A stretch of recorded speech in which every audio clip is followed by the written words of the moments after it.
ফ্রেন্ডসরা, তোমাকে আমি দেখাবো আমি কি কিনেছি। চলো আমরা দেখাতে শুরু করি। দেখো আমার কাছে আছে এই ডায়েরিটা অনেক সুন্দর, তাই না ফ্রেন্ডসরা?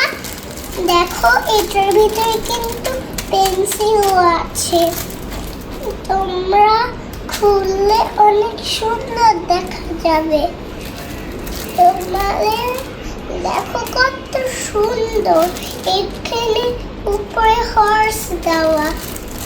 এটার মধ্যে ঝুটি আছে, দুইটা ঝুটি আছে। এটার মধ্যে টু ক্লিপ আছে, যেটা হচ্ছে তোমাদের অনেক কাজে লাগে। আমি পড়েছি এই যে